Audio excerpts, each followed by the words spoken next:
Good afternoon. My name is Catherine Leswing, and I work for the New Hampshire Department of Education in the Office of Social and Emotional Wellness.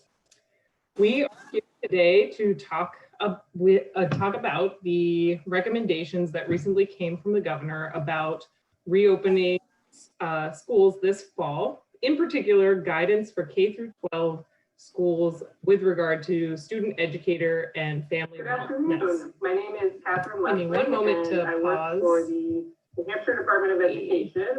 That volume there. All right.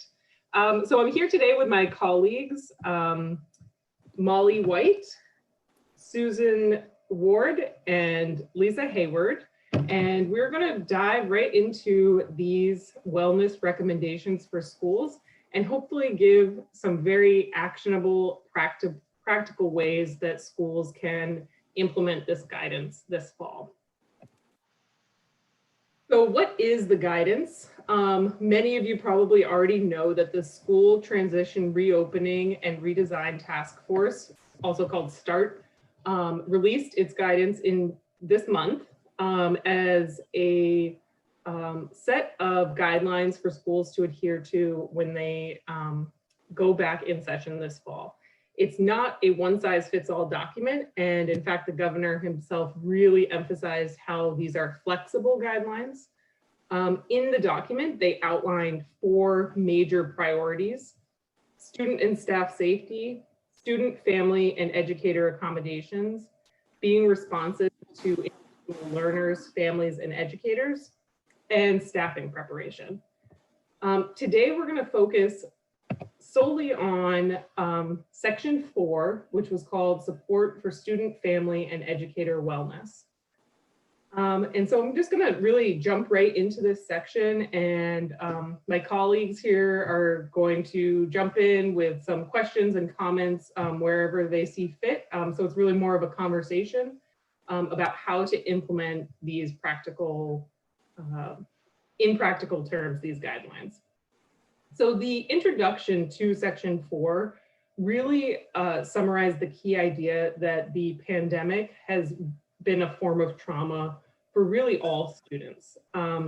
Students lost their normal routine. They lost in-person interaction with their friends.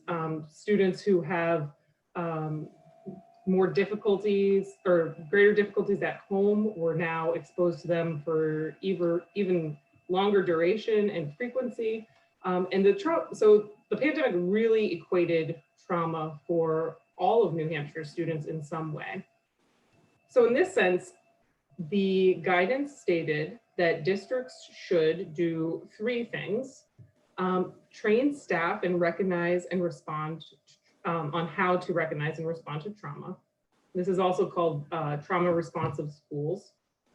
Support the social and emotional development, let's just say development for all students, which is universal, the idea of universal wellness.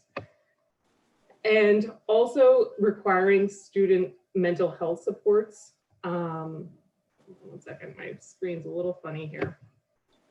And making sure that there's a referral process in the school and or with community-based mental health professionals. And this idea is really called integrated mental health. So as I listen and reflect to what you're talking about and explaining, I have a question, and I know you are the MTSSB coordinators in the state. How do you think these recommendations actually align or connect to MTSSB? And for viewers who don't know, MTSSB is multi-tiered systems of support for behavioral health.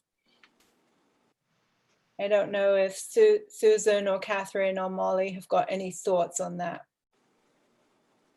I can respond initially, and then Susan and Molly, feel free to jump in. Well, I think that you see here some core features of the MTSSB framework. Trauma responsive schools is something that we really emphasize with MTSSB, and our office has a strong partnership with Dr. Cassie Yackley and her trauma responsive framework. We also really, with the tiered system, when you think about multi-tiered systems of supports, that bottom part of the pyramid is universal student wellness. And so we're really geared towards making sure that 100% of students have social, emotional, and behavioral health supports. And then lastly, really what we're moving towards in the Department of Education's framework for MTSSB is an integrated mental health system, making sure that mental health providers aren't a tack on to the regular school building, but making sure that students have access to those supports easily in a collaborative and integrative way. I don't know if Molly or Susan want to add anything to that.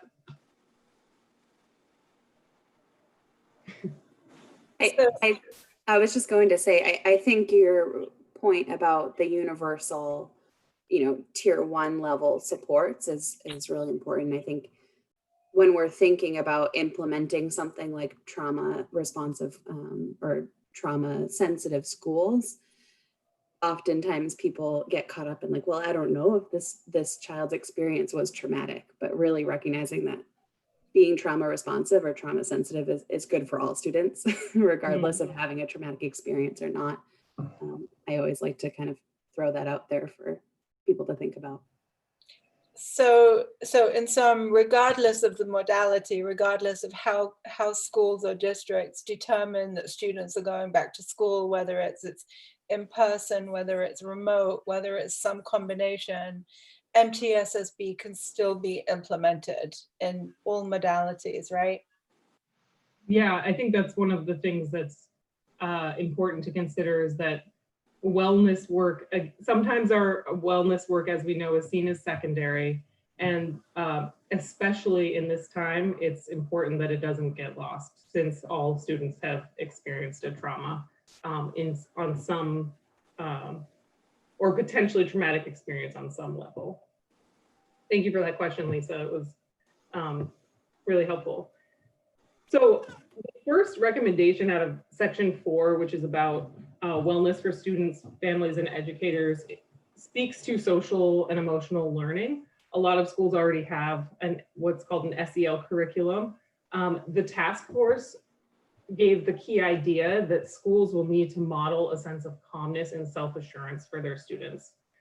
They recommended that schools spend the first week of school stabilizing students by spending time building relationships, modeling expectations, and implementing support systems.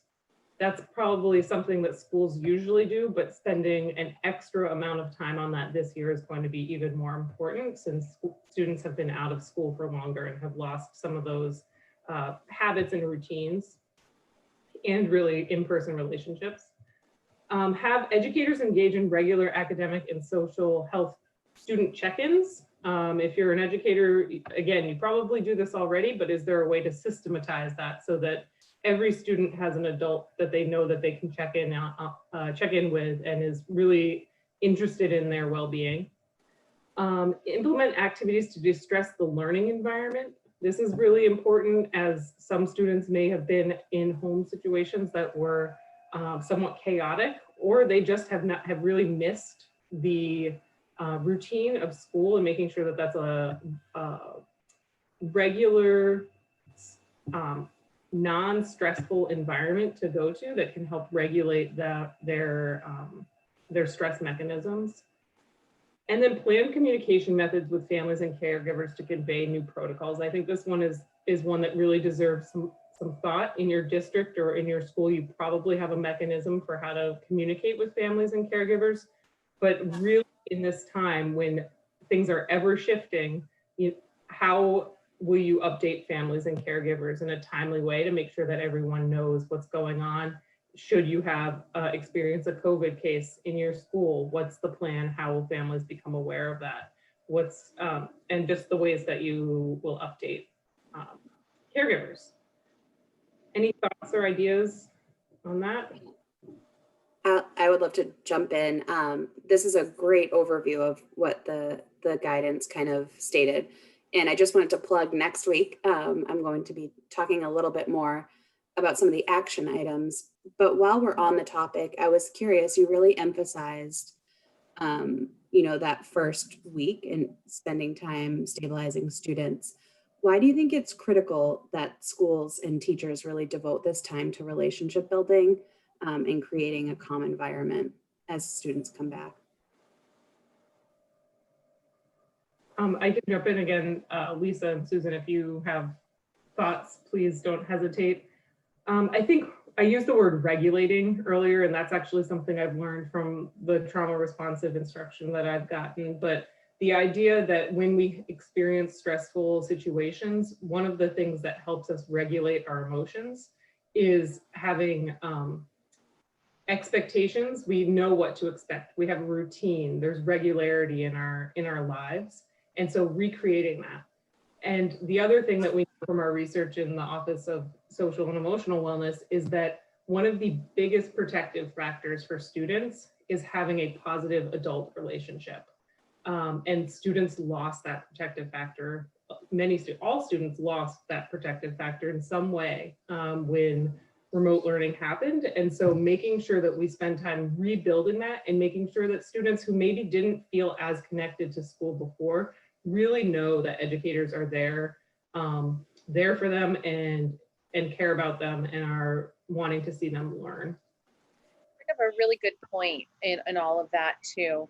And just in looking at the importance of building those relationships, when you think of all the different relationships that are happening, there's peer-to-peer relationships, there's the family to teacher relationships, there's the teacher-student relationship. And when those relationships are cultivated and fostered and growing strong, those students that are connected to those teachers and have a strong emotional connection, if a school is to go from being in the classroom physically and then over to remote learning, those students that have that strong relationship with that teacher are more likely to stay committed to engaging even when it changes and even when things get a little tricky and they move to remote. So, really focusing on establishing those connections, building those relationships are extremely important, especially in the first few days, weeks, and ongoing. I love that idea, Susan, of having like a point person for like students know they want to show up for that teacher if they have to go remote again. And that management piece even becomes easier too. Lisa, you were going to say something? Yeah, I seem to always interrupt. I wonder if it's a time delay on my side of my computer, but I apologize for interrupting. But what I wanted to say was during any time of upheaval, different students, different children, different families, you're going to see a lot of different reactions. Some of them are going to seem relatively okay with the change. Some of them are going to be, need a little bit of support. And some of them are going to be quite unsettled and need a lot of support. But I think regardless of where they are on that pyramid, on that tier, every student is going to do better if to use your example, they need one good adult relationship. Even if the adult or the teacher is just modeling moving forward in a positive, proactive, collaborative way, even the most well-adjusted students are going to benefit from it. That's a really good point. So that brings us to 4B, which is outreach programs for at-risk students. So the task force recommended that before September, district wellness teams outline strategies to identify and define at-risk students and put in place appropriate supports. So really hitting the school year running with a plan in place for how to identify those students who may need extra supports. The guidelines suggested that schools should monitor students for wellness or mental health concerns as they settle back into routine, and to partner with the Division for Children, Youth, and Families, also known as DCYF, for outreach strategies for difficult to reach families, students who do not return or who have low engagement with school. So we do know that when remote learning first took place in almost all districts, there were some students who really fell off the map. And so having a plan in place for how to intervene in those cases will make sure that those students still get their supports that they need. Just in looking at these students that might be at risk, what are some ways schools can monitor students for wellness or any other mental health concerns? Yeah, that's a really important question, because you can say you're monitoring students, but what does that actually look like in practice? You know, in our work, and I'm sure Molly and Susan, you would agree with this, there's generally two camps that schools fall into. One is, you know, the school that has a wellness team or some sort of student tracking team, sometimes they're called student support teams, that talk about students that may seem to be slipping academically or acting a little out of character. And so it's really a roundtable of faculty and staff who sit around and discuss students who may need extra supports, and they bubble up that way. And then there's the other schools that use a universal screener. And that might be, we know in New Hampshire that there's a non-academic survey law, which means parents have to opt into a non-academic survey for students. And so that makes a student completed screener tricky to administer unless you're going to get parental consent. But there are screeners that are teacher given. And so a teacher for their class might take a very brief screener for each student, and then they would have a score, and you could look at the data that way to see, are there schools who have internalizing behaviors or externalizing behaviors that are maybe should be looked at. I think for both of those cases, it's really important to mention that if you identify students, but you don't have supports ready for them, you're in some ways doing more harm than good, right? You're going to have a list of names or a list of students who need extra help, but you don't know where to get them that help. And so making sure that you have that end game in mind of how you're going to get them supports. Anybody else have anything?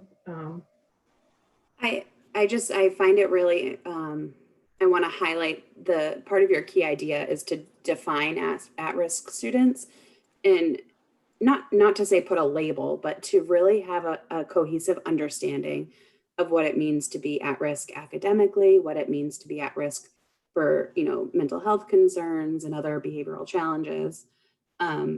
Because certainly everybody comes with their own lens. So having schools and administration on the same page, I think, is a really important first step when you're thinking about outreach programs and aligning your initiatives for students that might be at risk. Definitely. It also really aligns with MTSSB in the sense that we really promote having a universal screener once those supports are in place. 4C is mental health resource partner. So that definitely connects with the previous slide. The idea from the guidance was that districts should establish relationships with community mental health professionals. Those might be from your community mental health center or family resource centers or other private mental health providers. The guidance recommended that schools should reach out to mental health partners in order to facilitate a referral process. So how are students being connected with mental health professionals, qualified professionals that can do an intake evaluation and see what supports those students need? Establish communication channels between families, school staff, and mental health clinicians to ensure service delivery. Again, what is that mechanism that you will be using for communication with families? Maybe it's already in place, maybe it could be improved, but really thinking intentionally about that.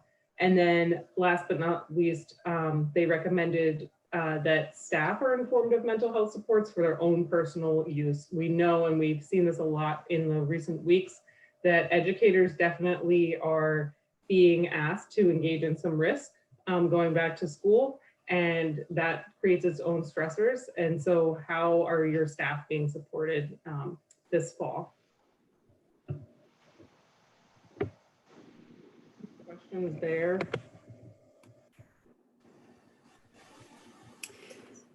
Susan, I know you have a mental health background. Could you maybe speak on why mental health integration is so important in the schools?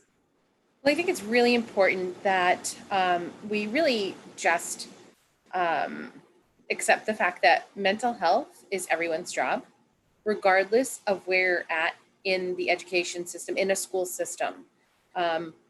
a student isn't going to wait and have a crisis when there is a counselor available. They may have it on the bus on the way to school. They may have it in the cafeteria when there may not be an educator present. They may have it in the classroom. They may have issues anytime during the day in front of any type of educator or school staff. So having trained school staff with knowledge about mental health and how to support students in a healthy way is extremely important. And not only were we really in a mental health crisis before, but even more so now in going back into school, whether that be remotely or in the classroom, it's imperative that teachers really understand the importance of having some mental health knowledge and knowing how to work with students when issues arise. That's really great. And having those communication channels open, I think, is just really the crux of it. All right, so that brings us to 4D, which fell into the wellness portion of the guidelines. And it discussed how to support diverse learners and students with special needs. Just as sort of, I don't know if disclaimer is the right word, but our office, we're the Office of Social and Emotional Wellness under the Bureau of Student Wellness. The Division of Learner Support and the Bureau of Student Support is actually the bureau that really oversees supports for students with special needs and diverse learners.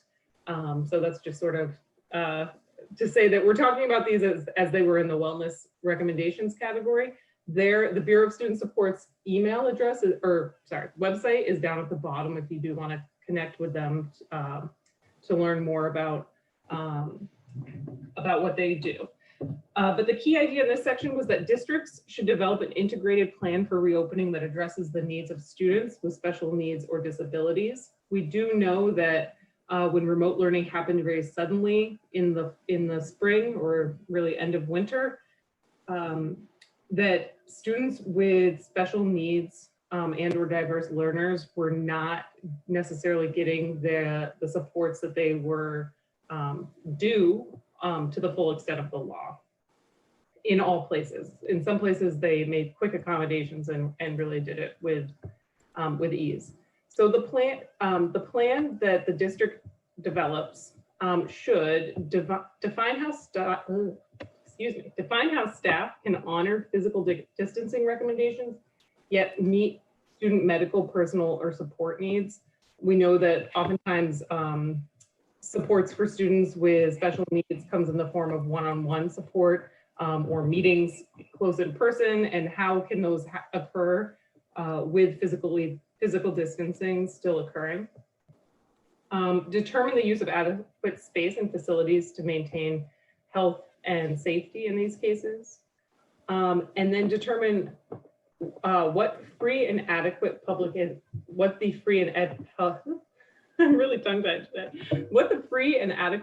education act under the IDEA looks like for each student and family. So these are the laws that really define what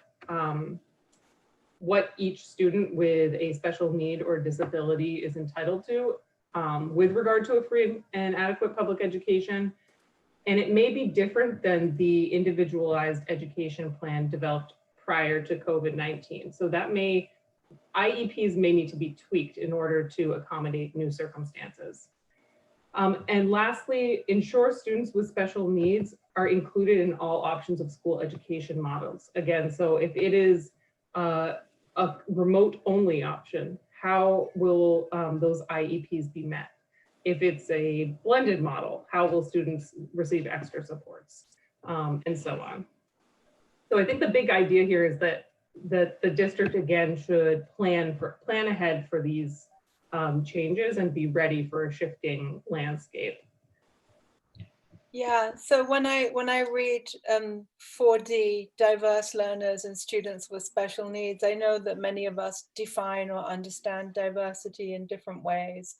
But for the context of today, we're looking at diverse learners, students with individual learning needs, with learning preferences and learning styles that would, in a traditional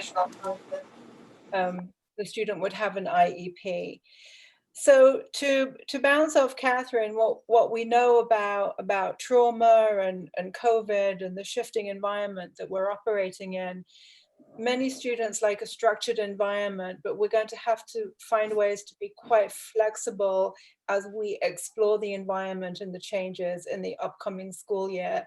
So I think my thoughts on this are, be ready to support these students, but be ready to change any plans as the need arises, because we might find as we move into the winter months that a plan that works in September or October because of any COVID changes or situations might not work in December. So being flexible and being communicative with team members about individual students is going to be really important for ensuring that students with special needs and different learning differences get the support they need.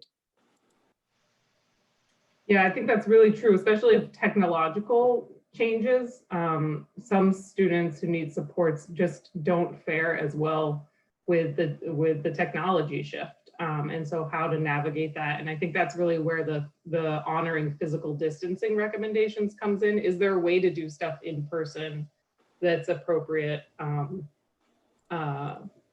Yeah, in person. So great points. While I was listening to both Lisa and Catherine talking about this topic, I was really thinking about the student experience. I know a lot of times administrators and teachers have plans in their brains about what's going to happen. You know, Lisa said if we experience in the winter months, we have to go completely remote. I think being really transparent with students, with diverse students and, you know, your general population students, everybody would benefit from knowing those plans and being transparent about what will it look like for me to have to go completely remote again? Will it look exactly the same as it did in March of 2020? You know, what have we changed and improved upon? I think having knowledge and having a plan in place that the students are aware of can reduce a lot of the tension and anxiety with the unknown.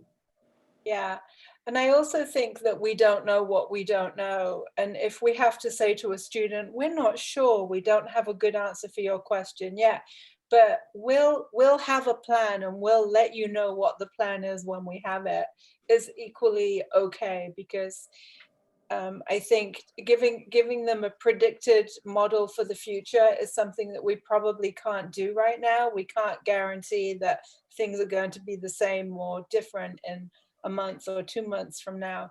But what we can do is, getting back to the first slides, let them know that there's at least one adult who is going to get them through it and work with them, so that they know what's going on and that they're in a safe and supported learning environment. And just to touch on both of your points, I think it's fair to say that you know, having that open communication establishes trust. And when there's transparent communication and constant communication, that trust is built. So parents, families, students all really understand where they're at and what to expect, even if the answer is, like you said, Lisa, we're not quite sure right now.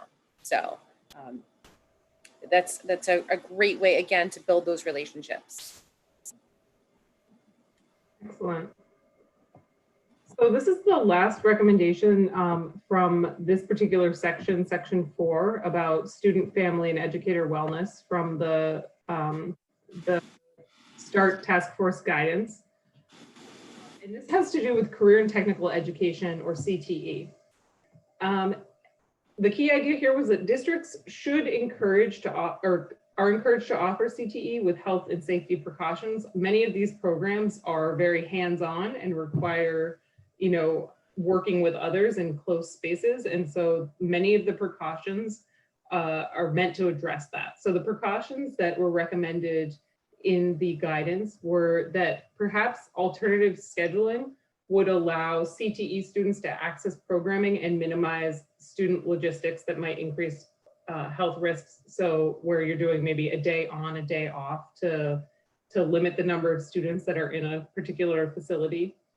In a similar vein, allowing CTE students to take academic courses at the CTE Center High School to avoid transportation back and forth from respective sending school. I thought this was an interesting one. It would definitely require some a little forethought and planning, but it really could help students still access their CTE courses. And then the last one is CTE learning. Ensure that CTE learning is occurring by being creative and engaging with industry partners, teachers, and students in a safe way. So we know that one of the real draws to career and technical education is the practicality of it, the ability to engage with people who are already doing the job that you're looking forward to, engaging with those industry partners.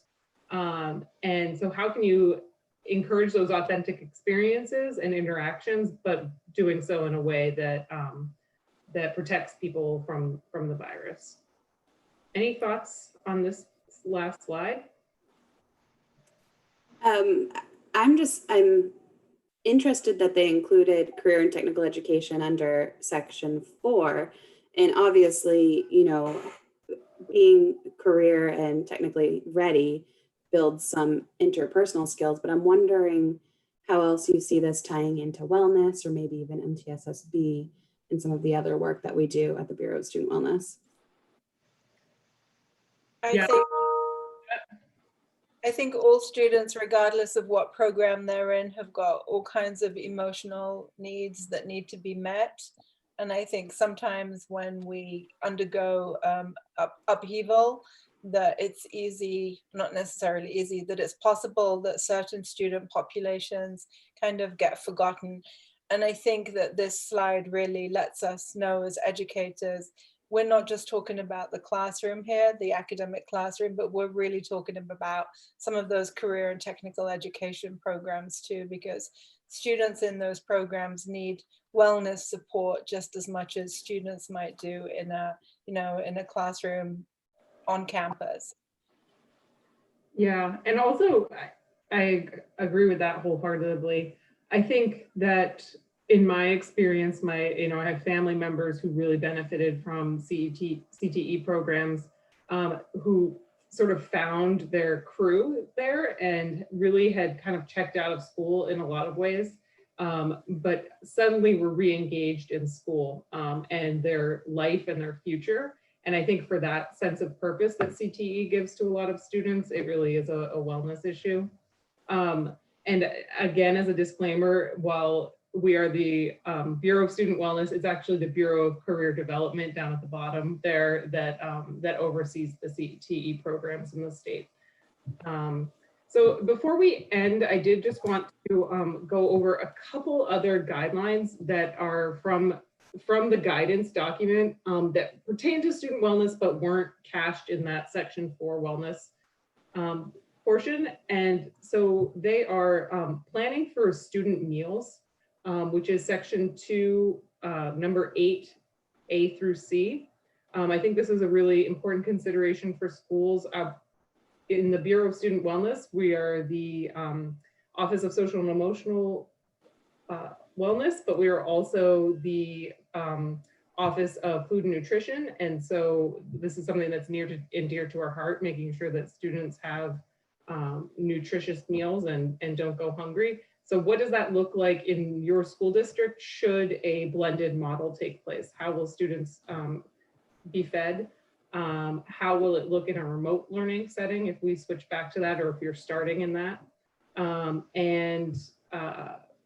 Also in the school building, how will districts or schools cut down on traffic? As we know, cafeterias can be a pretty busy place. For families, again, going back to that communications plan, they actually have a section 2, 1B, all about community communication plans. And lastly, I thought it was important to call out the portion of the document in section 2, 5DI that states that student our educators should not perform double duty of both in-person and remote instruction. We know teachers have done a phenomenal job switching gears on a dime. And with the push to maybe do a blended model, that does create in many ways double the load to make sure that you're developing digital content as well as in-person coursework. They offered some very creative solutions for districts on how they can work with a blended model in a way that does not overload certain teachers. Before I go into our schedule for the next sessions, does anybody have any last parting words? I think we're all looking forward to the upcoming sessions, Catherine. I think this was a really great overview and introduction of the key ideas and some very specific concrete strategies that educators can start thinking about to implement. Thanks, Lisa. Yeah, and so I'm putting up here just the schedule for our upcoming series to really dive in more with some practical tips of what districts and schools can do to promote student wellness this fall. Susan is coming up this Friday with getting comfortable in that gray area, what to do when you don't know what to do. And I think that's something that came up a lot during our chat today. And then the following topics really come straight from the guidelines that we just went over. And so we'll dive a little deeper into a lot of the topics that we covered today. But I wanted to thank Lisa, Susan, and Molly for some amazing questions and insight on this. And we really look forward to providing some more guidance and help to the field as we all navigate this uncharted territory yet again of reopening schools. So thank you so much and have a wonderful afternoon. Thank you, Catherine. Thank you. Thanks.